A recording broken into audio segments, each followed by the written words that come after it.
Eu quero falar à luz de Números, capítulo 9, sobre seguir a direção de Deus, ser dirigido por Deus, a importância de não tomar decisões ao arrepio das Escrituras, não tomar decisões sem o consentimento da palavra, ou não conduzir a vida à parte da presença de Deus.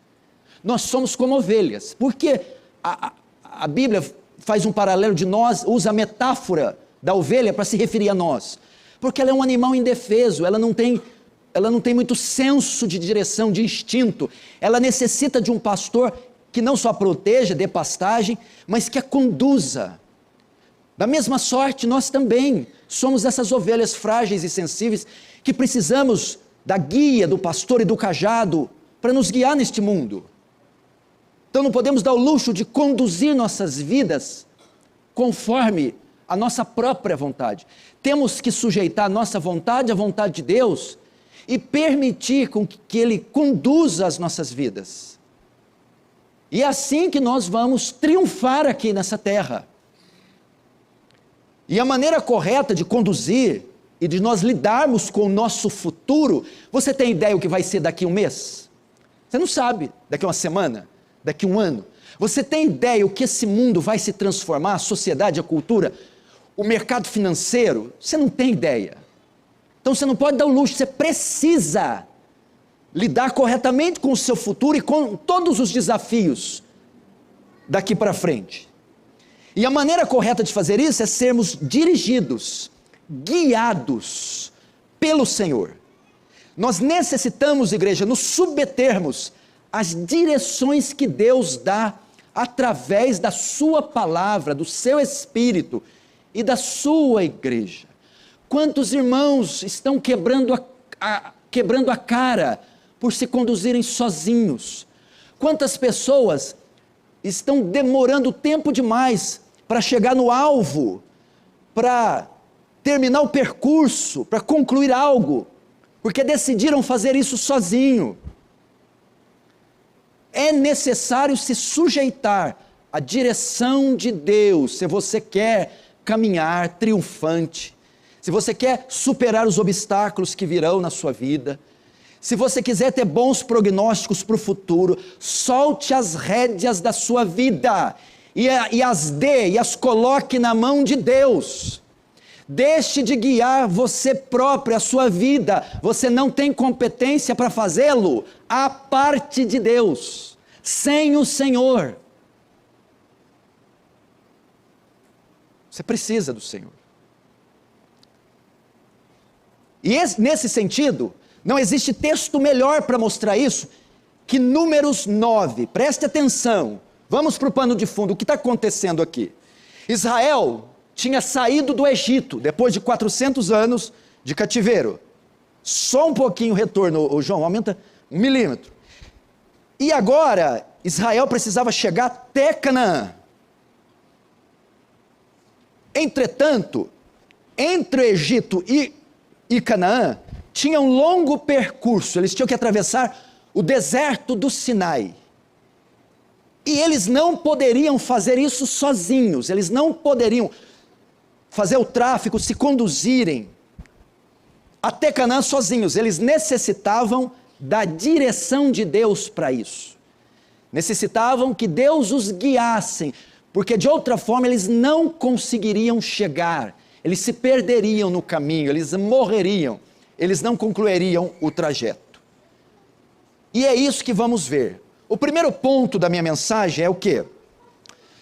O texto mostra por que necessitamos ser guiados por Deus. Por que você precisa da direção de Deus? Por que você precisa das rédeas da sua vida nas mãos de Deus?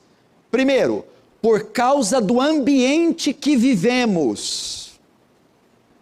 Note, em Números 10, verso 11 e 12, diz assim, Números 10, 11 e 12.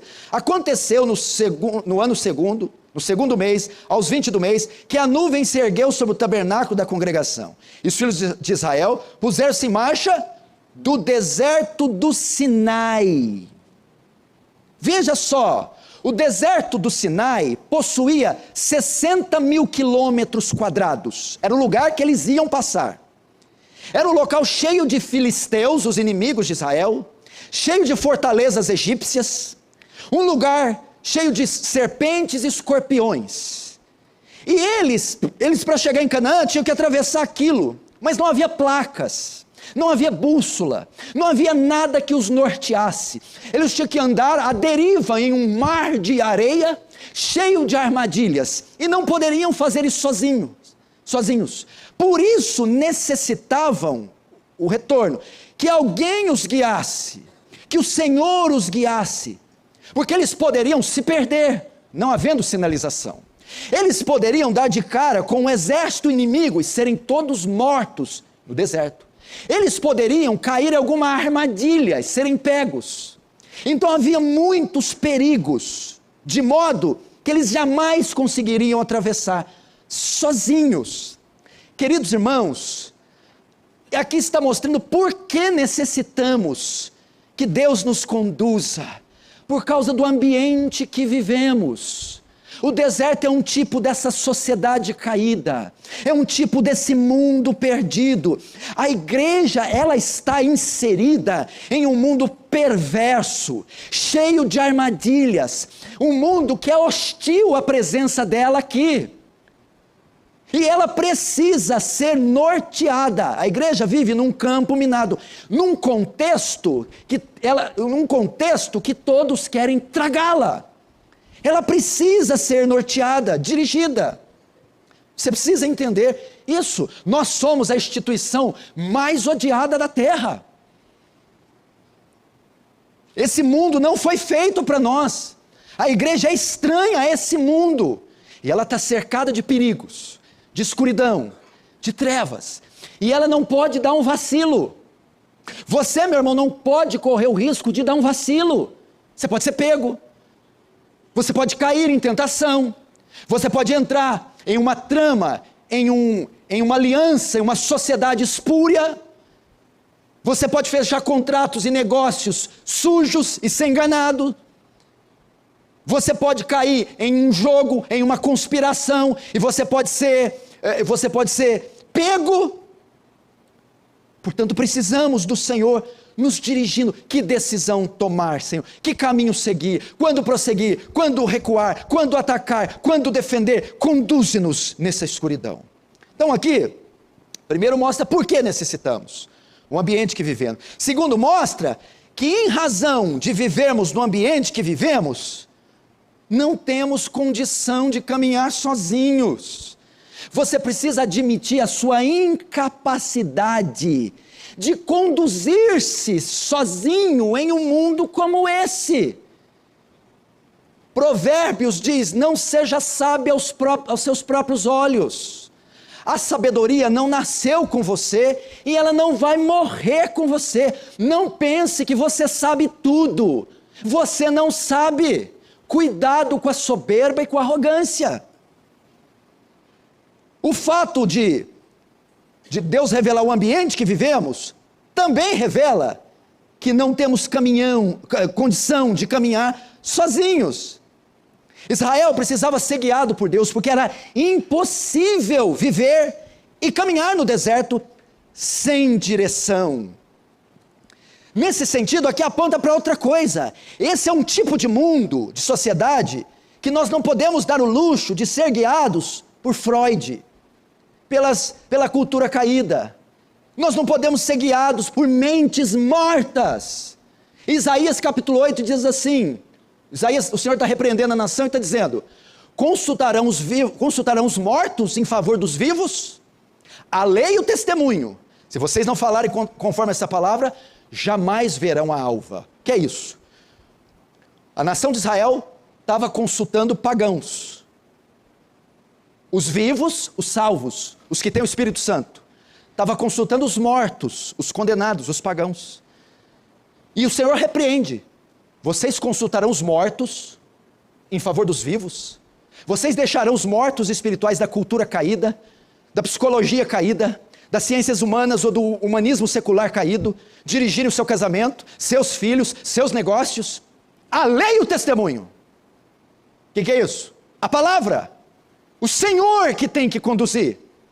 Porque esse ambiente não tem competência para conduzir a igreja. Não tem qualificação, qualidade para guiar a igreja. Então, nesse sentido, seja humilde. Não seja sábio aos seus próprios olhos. Se submeta ao Senhor. Segundo, você precisa do Senhor porque outra pessoa, o elemento, a instituição não pode dirigir a igreja. E muitos cristãos estão entregando seus filhos, suas famílias, a educação do seu lar, seus negócios, sua alma, na mão de incrédulos, de mortos, pessoas que vivem nesse contexto do deserto, para se conduzir, e estão quebrando a cara. Estão quebrando a cara. Então esse era o contexto deles. Mostra então que necessitavam ser guiados, porque necessitavam e que não tinham condições. Entretanto, Israel podia contar com a presença de Deus. Veja o verso 15. No dia em que foi erguido o tabernáculo, a nuvem o cobriu, a saber, a tenda do testemunho. E à tarde estava sobre o tabernáculo uma aparência de fogo até a manhã. Presta atenção. A nuvem, veja só, entre o povo de Israel, uma nuvem aparecia. E essa nuvem era responsável por guiar Israel na direção certa e de forma segura no deserto. Essa nuvem era o que? Ela era um símbolo da presença viva de Deus, que jamais se apartava do povo hebreu. Consciente do destino de Israel, Canaã. Consciente do ambiente que viviam, o deserto. Consciente da incapacidade de Israel se guiar pelo deserto, o Senhor, na sua providência, doutrina da providência, envia uma nuvem, a sua presença na forma de nuvem, dizendo para Israel: vocês podem contar com a minha presença. Nós também, irmãos, escute, apesar de vivermos em um mundo em trevas, em um mundo hostil, em um mundo estranho, apesar de não sabermos o que nos espera no futuro, podemos contar com a presença de Deus, nos guardando, nos protegendo, nos guiando. Jesus disse em Mateus 28:20, eis que estou convosco até a consumação dos séculos. João 14:16, e eu rogarei ao Pai, ele vos dará outro Consolador, a fim de que esteja para sempre convosco. Esse Consolador é a nuvem que estava sobre Israel, é a nuvem que está sobre nós, a presença de Deus, na forma do Espírito Santo, na forma da onipresença de Deus, que está em todo lugar. Então você pode contar com isso. Então aqui já vai outra dica. Quando você vê um crente quebrando a cabeça, tomando decisões erradas, fazendo negócios errados, falando besteira, se precipitando, ele deveria receber um severo castigo. Por quê? Porque nenhum outro povo, instituição ou pessoa tem disponível a presença de Deus. De modo que os ímpios, os incrédulos se conduzem conforme pensam e entendem, e eles não têm acesso à presença de Deus. Agora, quando ele diz que estarei convosco até a consumação dos séculos, e mandarei o Consolador, como é que você pode desprezar a presença favorável de Deus, disponível a você, 24 horas por dia? Como que você pode caminhar a parte dessa presença, desprezar a presença favorável? Entretanto, presta atenção, agora é a parte principal da mensagem. Estou dizendo que não conseguimos guiar nossas vidas sozinhos, em razão do ambiente que vivemos. Para isso precisamos da presença, e ela está disponível. Entretanto, essa presença se manifesta no coletivo. Notem que a nuvem só passou a cobrir e guiar o povo após a construção do tabernáculo, verso 15, no dia em que foi erguido o tabernáculo, a nuvem cobriu a tenda. A nuvem, presença, só apareceu, guiou, seguiu, após a confecção, construção do tabernáculo. Então, todo Israel se juntava ao redor do tabernáculo, uma congregação. E aí a nuvem, a glória se manifestava e guiava os irmãos. Queridos irmãos, tempos mais tarde, o tabernáculo fez a transição para o templo, onde a glória de Deus pairava. Irmãos, escute, Deus nos guia como igreja. É na igreja que Deus mostra o seu poder, é no culto público que Deus fala, dirige, coordena a sua igreja. É na igreja, é no culto, é aqui, meu irmão. Hebreus 10, 25 diz, não deixemos de congregar-nos, como é costumes de alguns. Antes façamos admoestações, e tanto mais, quando vedes que o dia se aproxima. Você entendeu? O autor está enfatizando, meu irmão, a importância da igreja local. É a importância da comunidade dos remidos. Não existe fé fora da igreja. Não há como, meu irmão, você ter uma vida saudável apartado da igreja.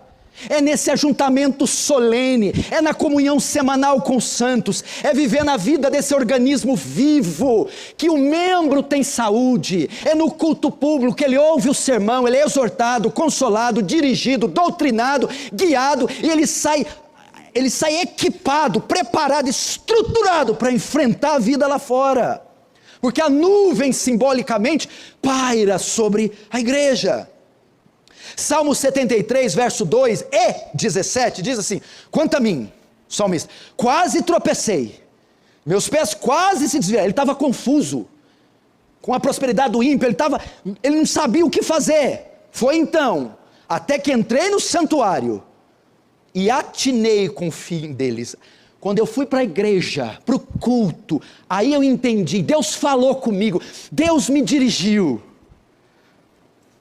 Queridos irmãos, estamos assistindo o nascer de uma geração irresponsável como nunca, sem compromisso com a igreja local, sem compromisso com o culto. Aí me pergunta, o que eu faço? Onde que eu estou errando? Vem para a igreja. Vem para a igreja. Existe agora um grupo que cresce a cada dia, os chamados desigrejados. O que os desigrejados entendem? Que eles não precisam de um templo, de uma denominação, de uma instituição com CNPJ, com dia e local, para cultuar Deus, para ser crente e para ser salvo. Eles não precisam. Eles podem cultuar em casa, na rua, numa cafeteria, pela internet. São os desigrejados.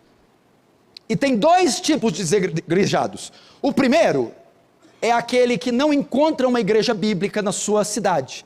Só tem aquelas espeluncas da prosperidade, que o povo vira lagartixa nas paredes. Então ele não consegue, ele está frustrado, foi roubado a vida inteira, enganado a vida inteira, magoado, ferido, destruído, e ele não tem opção.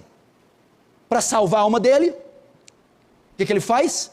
Consome os cultos online, de bons pregadores bíblicos. Esse é porque não tem opção. O segundo tipo de desigrejado, esse é o ativista. Esse é o elaborado, ele simplesmente ignora, diz que a igreja institucionalizada é a invenção de Constantino. Jesus nunca teve igreja, nunca andou por... A igreja de Atos eram os irmãos que reuniam nas casas, não havia. Por essa razão, eles não querem participar de igreja. Queridos irmãos, Cipriano de Cartago disse, ninguém pode ter Deus por pai se não tiver a igreja por mãe. Como é que você pode dizer filho de Deus se você odeia a noiva dele, que é a igreja? Jesus derramou o sangue dele pela igreja. Não existe eu sou igreja, eu sou igreja. Não. Nós somos igreja. Eu sou membro. Para ser igreja, plural, nós. Igreja é igreja quando está reunida, quando está junta. É a comunidade dos salvos, é a assembleia do povo de Deus, dos remidos. Esse negócio de igreja local é tão importante, por exemplo, Paul Washer. Ele morava no estado de Alabama, nos Estados Unidos, numa igreja muito grande, mega igreja, mega church. E não estava saudável. Ele falou, eu preciso de uma igreja fiel, que tenha um pastor zeloso, que pregue a palavra e pastoreie bem minha mulher e meus filhos. Ele se mudou para o estado da Virgínia, para uma igreja de 150 membros, mas que tinha um pastor fiel, zeloso, que pastoreava, aconselhava, disciplinava e pregava com fidelidade as Escrituras. Você precisa, sem a igreja, como é que vai aplicar a disciplina eclesiástica em você e nos seus filhos? Precisa aplicar a disciplina. Isso só acontece se você é membro, se você participa da igreja. Discipulado, como é que você vai ser discipulado? O discipulado, os primeiros passos na fé, as doutrinas essenciais, é com a igreja local. Como é que você vai ser separado para o ministério? Se você tem um chamado, é através dos anciãos, dos presbíteros da igreja local. Como é que você vai ser advertido, exortado? A igreja local. Sermões, série de sermões, você precisa fazer parte da igreja. Olha que tremendo, a nuvem só apareceu quando o tabernáculo foi construído. Não tem mais tabernáculo, cadê o tabernáculo? Não tem mais templo de Salomão, quer dizer, tem um no Brás lá, não tem mais. Então onde que a nuvem paira hoje? Na igreja, no culto público, ela está aqui, e Deus está falando conosco aqui na igreja, Deus está dirigindo. Aí tem outra coisa, quem pastoreia você é a sua igreja local, é o pastor da sua igreja local. Você pode se aconselhar com esses homens, você pode tirar alguma coisa, mas quem define a visão doutrinária, discipula, orienta, coordena, é a igreja. Então não fica distribuindo esse monte de vídeo, um para lá, olha o que fulano falou, você fica com essa colcha de retalho doutrinada. Nós temos uma confissão de fé, 1689, é de New Hampshire. Você atende, quem atende na Igreja Aliança do Calvário, pastor Paulo, pastor Cunha e os presbíteros, e o Danilo que está vindo tinino aí dos Estados Unidos.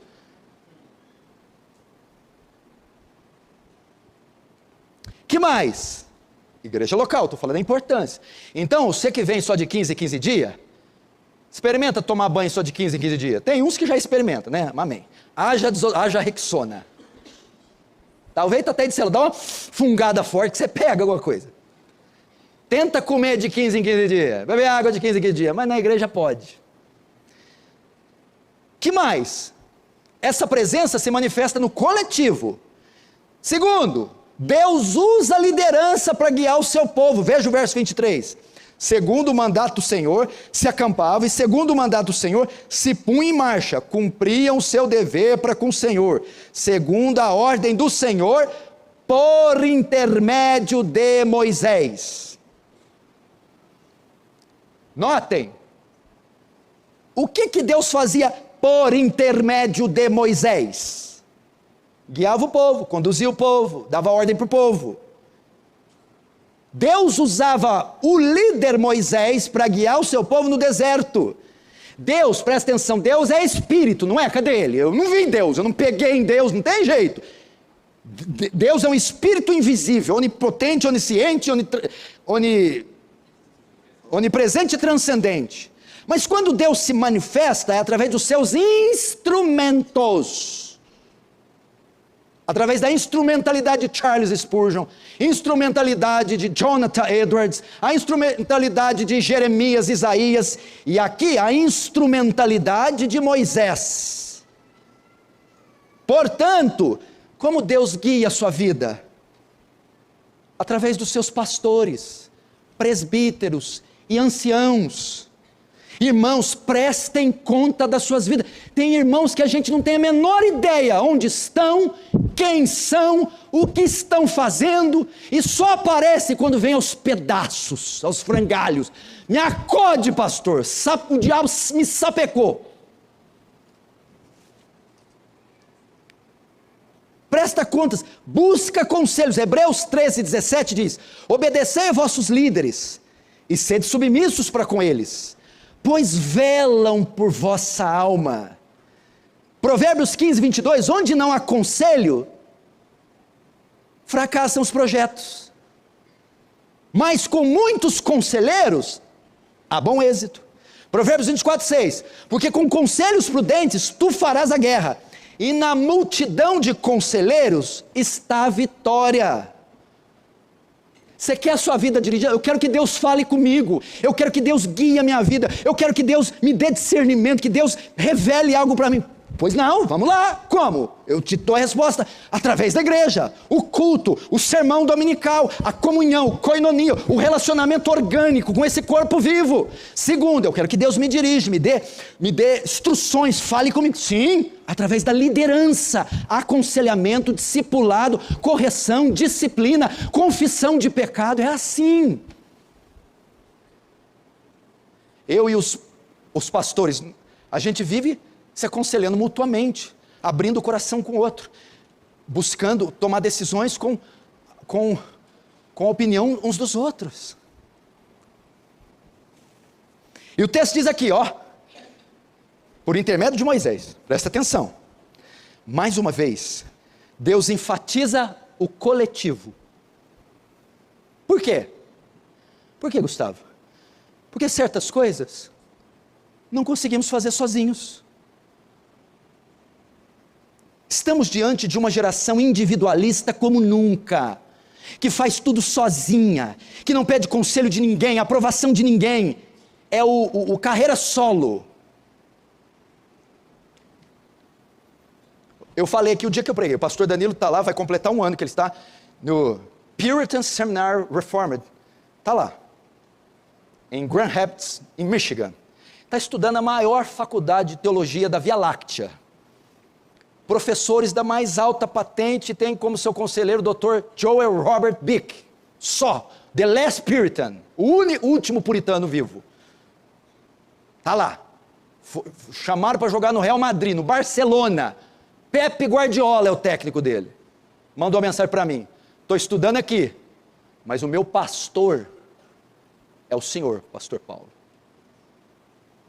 as direções, as decisões que eu tomo, passam pela liderança da minha igreja, que é a Aliança do Calvário.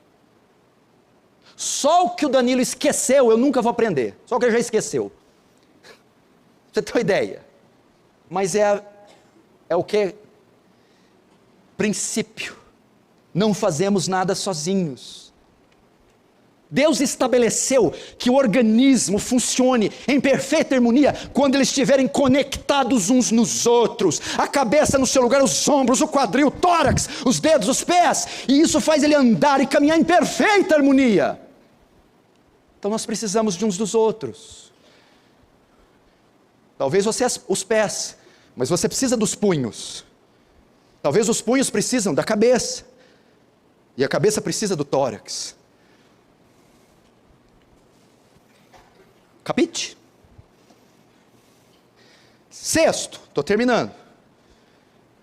Agora o texto mostra que quem decide quando e como fazemos as coisas é Deus. Veja o verso 17. Quando a nuvem se erguia de sobre a tenda, os filhos de Israel se punham em marcha. E no lugar onde a nuvem pairava, ali os filhos de Israel se acampavam. 18. Segundo o mandato de Deus, os filhos de Israel partiam. E segundo o mandato de Deus, eles se acampavam.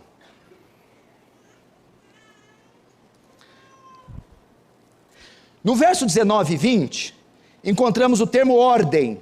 Veja só, quando a nuvem se detinha, então os filhos de Israel cumpriam a ordem do Senhor. Agora 20, às vezes a nuvem ficava poucos dias sobre o tabernáculo, então segundo o mandato do Senhor, permaneciam, e segundo a ordem do Senhor, partiam. Vamos lá, vamos entender isso aqui. Israel só marchava ou parava segundo o que Deus decidiu e ordenava. Você vê tanto 17 e 18 como 19 e 20. Então Israel só marchava ou parava segundo o que Deus decidia, ordenava.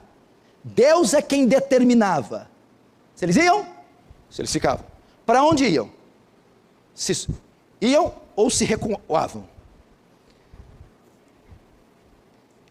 A ideia aqui é assim, ó. Pai nosso que estais no céu, santificado seja o teu nome. Venha a nós o vosso reino. Seja feita a tua vontade, assim na terra, como ela é feita nos céus. Irmãos, nós só caminhamos conforme Deus quer. A questão não é essa assim, ó. Vamos lá. Preto ou vermelho? Deixa eu ver. Eu quero preto. Não. Norte ou sul? Acho que eu quero sul. Não. Em cima ou embaixo? Acho que era em cima. Esse empreendimento ou esse? Eu acho que é esse. Não. É assim. Preto ou branco? Senhor, qual desses dois é a sua vontade? Preto. Então é preto. Norte ou sul? Senhor, qual desses dois devo ir? Qual é a sua vontade? Norte ou sul? Sul. Então é sul. Cima ou baixo? Senhor, qual caminho devo seguir? Para cima ou para baixo? Para cima. Então para cima irei. 99% dos crentes não faz isso que eu falei. Norte ou sul? Depende de quem pagar mais. Cima ou baixo? Depende de quem me der mais prazer.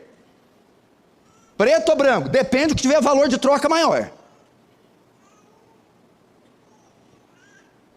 A pergunta deve ser: qual desses dois o Senhor receberá mais glória?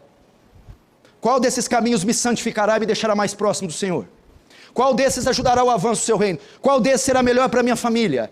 Pai nosso que estás no céu, seja feita a tua vontade. Porque o texto diz, Israel só ia e voltava segundo o que Deus ordenava. Por quê? Porque existem mandamentos e nós devemos obedecê-los. Veja o verso 18 e o 23. 18. Segundo o mandato do Senhor, os filhos de Israel partiam. E segundo o mandato do Senhor, se acampavam. Agora 23. Segundo o mandato do Senhor, se acampavam. E segundo o mandato do Senhor, se punham em marcha. Essa palavra no hebraico, mandato, tanto do 18 quanto do 23, dá a ideia do quê? No original quer dizer boca do Senhor, ou palavra do Senhor.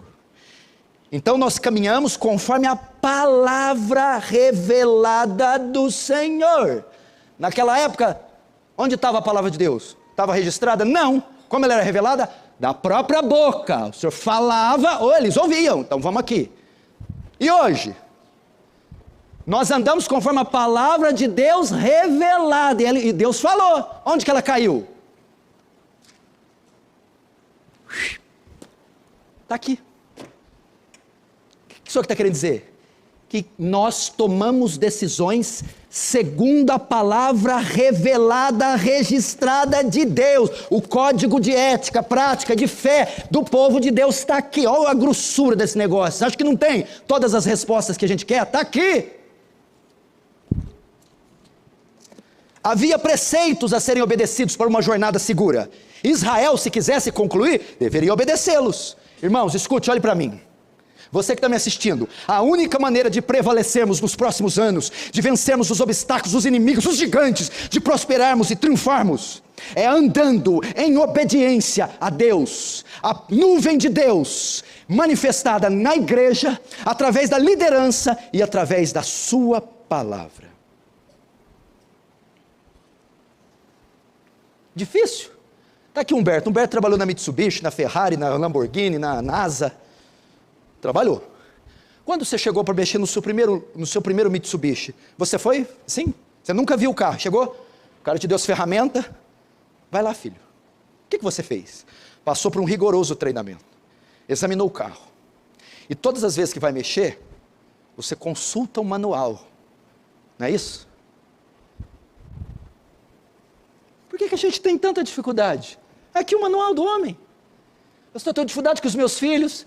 Efésios 6, está aqui, como é que usa eles. Faz assim, assim, aperte o botão A, depois o B, o C e fica esperando. Pastor, a minha mulher, não sei mais o que eu faço. Quando ela abre a boca parece uma metralhadora, pastor. Provérbios. Está aqui, como é que eu lido com o dinheiro? Está aqui, com os meus pecados, está aqui. Então, vamos nos atentar para a palavra de Deus. Terminando agora.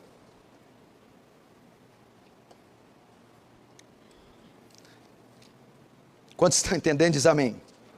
Quantos estão entendendo e gostando? Entender, você pode estar entendendo, não quer dizer que você está gostando. Diz amém também. Amém. É tão bom quando eu vou te ensinar uma coisa, é tão bom quando você tem uma dúvida, e você fala, meu Deus, eu tenho uma dúvida, e você vai para a palavra, e ela te responde. Não tem realização maior.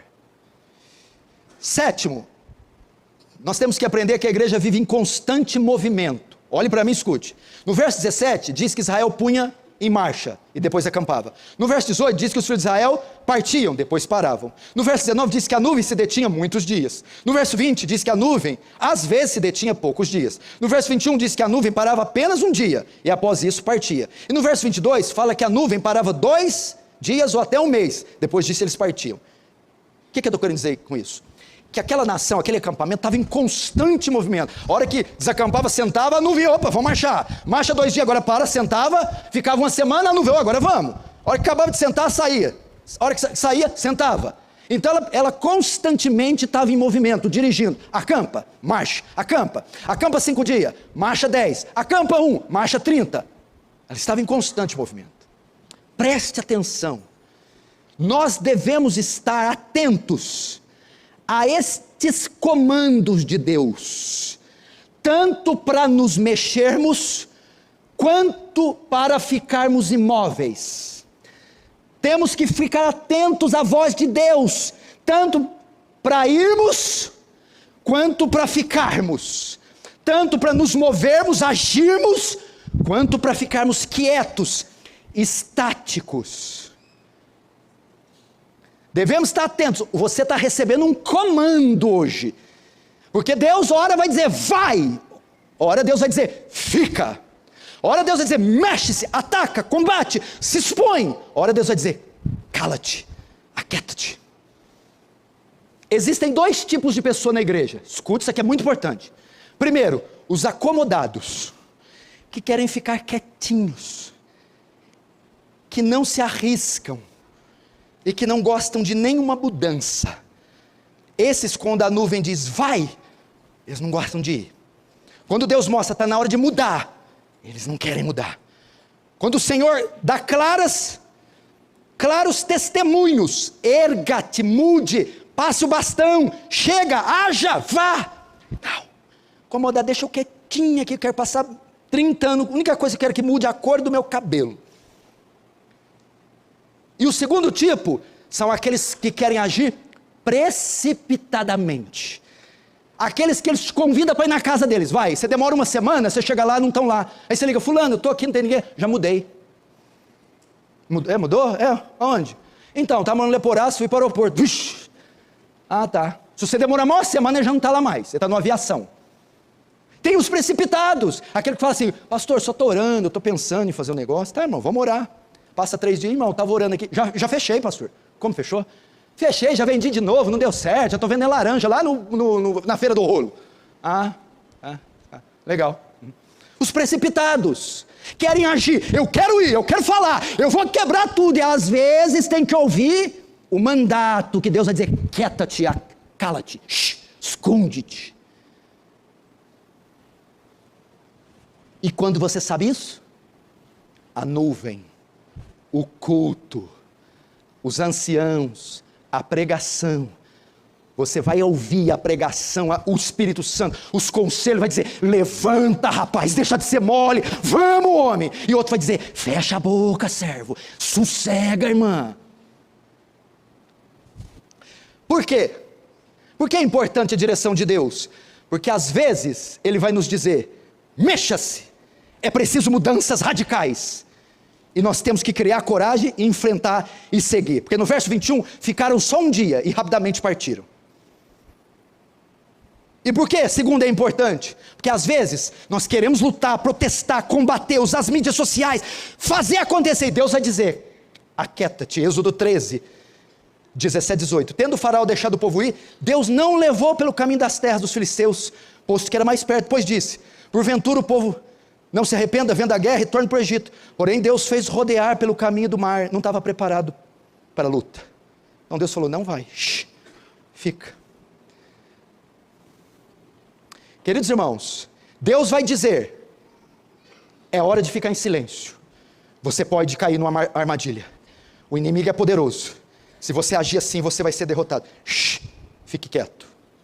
E vai ter horas que Ele vai dizer: vá, chegou a hora de enfrentar. Abra a tua boca, mostra-te. Fim. Números 10. Verso 11.